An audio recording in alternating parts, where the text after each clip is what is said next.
ब्रह्म मुहूर्त में अगर आपकी नींद खुलती है और आप उठते हो तो 4 गलतियां भूल कर भी मत करना, वरना जो भी आपने संपत्ति कमाई थी, जो भी आपने धन पूंजी इकट्ठी की, वो सारी की सारी नष्ट हो जाएगी। तो दोस्तों, मैं ऐसे ही अपने ब्रह्म मुहूर्त के बारे में बात कर रहे थे। तो ब्रह्म मुहूर्त में बहुत से लोग उठते हैं, उठना अच्छी बात है, लेकिन कुछ लोग क्या है, कुछ अच्छा करने की बजाय कुछ उल्टा कर लेते हैं, जिससे जो उनको बताया जाता है वो ना करने की जगह कुछ और कर लेते हैं। तो उसी वजह से वो बार बार कमेंट करके बोलते हैं सब ब्रह्म मुहूर्त में उठते हैं, लेकिन हमें ब्रह्म मुहूर्त से कोई अच्छा ज्ञान, अच्छी संपत्ति, ऐसा कुछ भी नहीं मिल रहा। हमारे जीवन में कोई बदलाव नहीं हो रहा। तो उसकी वजह क्या है कि हम कुछ ऐसी गलतियां हैं जो हम बार बार करते हैं, लेकिन हमें उन गलतियों के बारे में पता भी नहीं होता कि हम गलतियां कर कौन सी रहे हैं। और उन गलतियों की वजह से हम उसका परिणाम जो अच्छा होना चाहिए वो परिणाम हमेशा उल्टा होता चला जा रहा है। मतलब जहाँ हमें कुछ अच्छा लाभ होना चाहिए वहाँ पर हमारी हानि हो रही है। तो आज इन गलतियों के बारे में अगर आप जान लोगे तो लाइफ में आपको ब्रह्म मुहूर्त के फायदे मिलेंगे और 100% मिलेंगे। लेकिन आपको 4 गलतियाँ हैं जो मैं आपको बताने वाला हूँ, ये कभी भी नहीं करनी है। सबसे पहली गलती जो आपको बताने वाला हूँ वो गलती है कि ब्रह्म मुहूर्त के अंदर उठने के बाद कभी भी कुछ भी खाना नहीं चाहिए। अन्न का कोई भी चीज़ नहीं खाना चाहिए, जिसे हम भोजन करते हैं, कुछ भी करते हैं। तो ऐसा काम कभी ज़िंदगी में भी ना करें, क्योंकि बहुत से लोगों की आदत होती है जैसे उठते हैं तो अपने बेड पर बैठे बैठे वो चाय के साथ बिस्कुट या टोस्ट या कुछ ऐसी चीज़ें खाते हैं जो उनको चाहिए, मतलब ज़रूर होती है लोगों के लिए। बहुत से लोग होते हैं, 100% नहीं कहूँगा, लेकिन बहुत से लोग ऐसे होते हैं जो कम से कम ऐसा काम करते हैं, उठते हैं पहले बिस्तर पर उनको कुछ खाने के लिए कुछ चाहिए चाय के साथ में। तो कभी भी जीवन में ये गलती कभी भी ना करें। कभी भी खाना है ना, कुछ भी ना खाए। और लाइफ में याद रखें कि हमें सिर्फ भूखे पेट उठना है। उठने के बाद आप चाहो तो जल जरूर ग्रहण करो। उठते ही पहले, सबसे पहले जैसे आप उठो तो बिस्तर से उठने के बाद आप कम से कम भी आधा लीटर पानी जरूर पियो। इससे क्या है, आपके शरीर की दिनचर्या, जो भी आपके शरीर की एनर्जी है, वो आपको बेस्ट मिलना स्टार्ट हो जाएगी। आपके शरीर में किसी तरह की पीड़ा है, कोई भी दर्द है शरीर में, वो नष्ट हो जाएगा और आपकी त्वचा सुंदर और कुशल रहेगी। अगर हम सेकंड पॉइंट की बात करें तो सेकंड पॉइंट है संभोग। अब ये शब्द मैं आपको साफ साफ इसलिए बता रहा हूँ क्योंकि लोग बहुत सी चीज़ समझ नहीं पाते।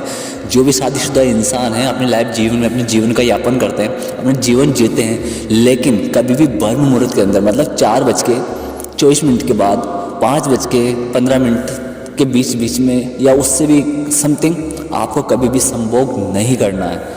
अपना किसी भी तरह का रिश्ता नहीं रखना है। इससे क्या है, आपके जीवन में हमेशा दुख और दर्द, पीड़ा बढ़ती चली जाएगी। तो कभी मत कहना कि सर हम ये गलती करते हैं, तो गलती कभी भी मत करना लाइफ में। इससे भी क्या, आपके जीवन में हमेशा दर्द और हानि ही होगी। आपको सुख संपत्ति तो आप भूल ही जाओ, हैं जो भी नष्ट हो जाएगी। बात करते हैं हम तीसरे पॉइंट के बारे में। शायद ये भी आपके लिए बहुत इंपॉर्टेंट पॉइंट है। तो ये आप लोग सबसे बड़ी गलती ये करते हैं, जो गलती इनको कभी भी नहीं करनी चाहिए। पहली गलती इन लोगों की ये होती है क्योंकि वो उठ तो जाते हैं, उठ भी जाते हैं, लेकिन वो क्या करते हैं, वापस निंद्रा में चले जाते हैं, वापस सो जाते हैं। तो आप कभी भी ऐसा मत करा। अगर आप नींद खुल गई है तो कम से कम 1.5 घंटा तो आपको बिल्कुल सोना ही नहीं है।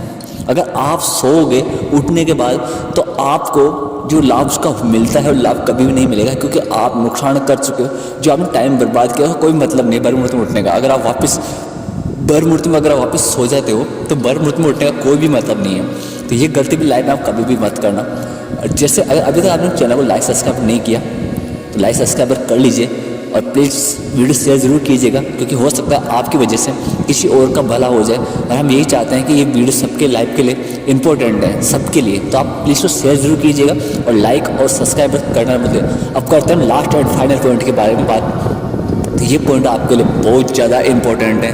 तो इस पॉइंट को तो आप जान लोगे तो आपके लाइफ में सब कुछ चेंज हो जाएगा। अब लोग क्या करते हैं, सुबह उठने के बाद में मैनिफेस्ट करते हैं, भगवान को याद करते हैं, भगवान से प्रार्थना करते हैं, प्रणाम करते हैं, उनकी आराधना करते हैं, भक्ति करते हैं, जो भी करते हैं, पूजा पाठ करते हैं। तो इसमें क्या है, सबसे इम्पोर्टेंट आदमी क्या करता है, जब भी वो पूजा पाठ करता है, जब भी भगवान को याद करता है, भक्ति करता है, तो वो क्या अपने दिनचर्या के बारे में जरूर सोचता है। इंसान उसकी लाइफ में क्या चल रहा है, क्या नहीं चल रहा, वो सोचता है। लेकिन गलती सबसे बड़ी यही करता है इंसान, क्योंकि अगर आप सुबह मैनिफेस्ट कर रहे हो, भगवान को याद कर रहे हो, भगवान को प्रेरणा कर रहे हो, तो आपको उस वक्त किसी भी तरह के गलत विचार अपने मन में नहीं लाने। एक बार फिर सुन लो, उस टाइम आपको गलत विचार अपने मन में बिल्कुल भी नहीं लाने, क्योंकि यार आपको दुष्परिणाम सबसे ज़्यादा यही पहुंचाते हैं। हम किसी के बारे में क्या गलत सोच रहे हैं, किसी के बारे में क्या विचार अपने मन में चल रहे हैं, वो विचार ही हमें गलत राह पर ले जाते हैं। हमेशा आप चाहते क्या है, हमारी किस चीज़ के लिए मैनिफेस्ट कर रहे हैं, लेकिन हम उसका उल्टा सबसे ज़्यादा यही करते हैं, क्योंकि हम उस वक्त गलत विचार सोचते हैं, नेगेटिव फील ज़्यादा करते हैं। अब उस टाइम एनर्जी, सकारात्मक एनर्जी होती है, यूनिवर्स जब अपने काम करते रहती है, उसी वक्त हम क्या है उसको हम वाइब्रेट देते हैं। हम क्या सोच रहे हैं वो हमें सिर्फ वाइब्रेट्स के हिसाब से यूनिवर्स काम करती है। अब यूनिवर्स हम क्या सोच रहे हैं, क्या संदेश दे रहे हैं, हम अगर उसको नेगेटिव संदेश देंगे तो हमारे लाइफ में नेगेटिव होगा। अगर हम किसी का गलत विचार सोचेंगे तो उसका परिणाम हमें ही भुगतना पड़ेगा, क्योंकि यूनिवर्स आपको वही चीज़ देगी जो आप उनसे चाहते हो, जो आप उनसे मांगते हो। लेकिन आप अगर उस वक्त अपने मन में कोई गलत विचार लेके चल रहे हो, गलत सोच रहे हो, गलत बात कर रहे हो, या किसी के लिए गलत विचार आपके मन में चल रहे हैं, तो आप 100% उसके हानि आप ही को मिलेगी, क्योंकि उसका दुष्परिणाम आप ही के ऊपर होने वाला है। क्योंकि अगर आप सकारात्मक सोचते हो, अगर सकारात्मक ब्रह्म मुहूर्त में सकारात्मक कोई भी चीज़ मांगते हो, कोई भी हम इच्छा प्रकट करते हैं, हम ये जो हमें चाहिए, जो भी हमें कोई भी चीज़ अगर यूनिवर्स मांगते हैं, तो उस चीज़ का हमें परिणाम हमें मिलता है। अगर उस वक्त आप गलत चीज़ मांगेंगे, गलत चीज़ सोचेंगे, तो उसका परिणाम तो हमें मिलेगा। समझे नहीं समझे मेरी बात को?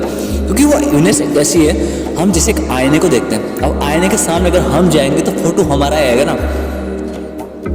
हम किसी के बारे में सोच रहे हैं तो वो फोटो तो ना आईने को पता है कि हम किसके बारे में सोच रहे हैं, किसका चेहरा हम याद कर रहे हैं, लेकिन हम तो आईने के सामने हैं तो हमारा चेहरा दिखेगा, तो हमें सिर्फ हमारा फोटो नजर आएगा आईने के अंदर, हमारा चित्र नजर आएगा उसके अंदर। तो इसी तरह यूनिवर्स अपने बारे में वही तरह सोचती है, जो हमारे आत्माएं अपने मन से जो भी विचार प्रकट करते हैं, जो भी यूनिवर्स को मैसेज देते हैं, वो मैसेज हमें वापस हमें मिल जाता है। अब समझ गया, अगर आप पॉजिटिव सोचोगे तो आपकी लाइफ में पॉजिटिव होगा, अगर आप नेगेटिव सोचोगे तो आपकी लाइफ में नेगेटिव होगा, क्योंकि ये चारों पॉइंट्स आपकी लाइफ में सबसे इंपॉर्टेंट है। और एक लास्ट पॉइंट जो सकारात्मक है वो भी मैं आपको बता देता हूँ। अगर आप उठते हो ब्रह्म मुहूर्त में, तो उठने के बाद में आपको सबसे मेन जो हम दिन में जो काम करते हैं, जो हम फील्ड के बारे में गोल, जो भी हम टारगेट फिक्स करते हैं, जो भी हम कार्य दिन में करना है, उसका पूरा बायोडाटा हम सुबह नोटिस कर सकते हैं, सुबह उसको लिख सकते हैं, सुबह उसके बारे में पूरे प्लान को सेटअप कर सकते हैं, हमें दिन में क्या क्या करना है। और ऐसा करोगे तो आप पूरे दिन एनर्जी में रहोगे और आपका काम शुभ होगा, क्योंकि आपने पहले उसका प्रोग्राम सेट कर लिया। लेकिन जो लोग लेट उठते हैं, वो से 7:30 बजे सूर्य उगने के बाद उठते उनका शरीर पूरी तरह से एकदम हैंग ओवर हो जाता है, उनका पूरे शरीर में अलग सा खिंचाव रहता है, तनावपन रहता है शरीर के अंदर। उनको ये पता नहीं करना क्या है, उठते हैं पहले उनको ये करना क्या है उसको समझ में नहीं आता, बस जल्दीबाजी में उठेंगे, करेंगे, नहाएंगे, धोएंगे, अपने काम में निकलेंगे, तो वहाँ भी उनका दिमाग नहीं लगेगा, उनको पता नहीं करना क्या है। लेकिन सुबह भर मुहूर्त उठने वाला इंसान, उसका बहुत टाइम होता है, तो अपने पूरे दिन की दिनचर्या को कैसे साथ सेट करना है, कौन सा काम हमें कब करना है, किससे क्या बात करनी है, किससे क्या प्लान है, पूरा प्लान सेटअप रहता है, तो इंसान को कभी पूरे दिन थकान महसूस नहीं होती। तो मिलते हैं नई वीडियो के साथ, जब तक के लिए जय श्री कृष्ण, जय श्री राधे। और बने रहिए हमारे यूट्यूब चैनल पर, क्योंकि आपको यहाँ पर जनरल कंटेंट वीडियो मिलते हैं। तो मैं पास ठाकुर मोटिवेशन स्पीकर, तो मिलेंगे नए वीडियो के साथ, जब तक के लिए जय श्री कृष्ण, जय श्री राधे।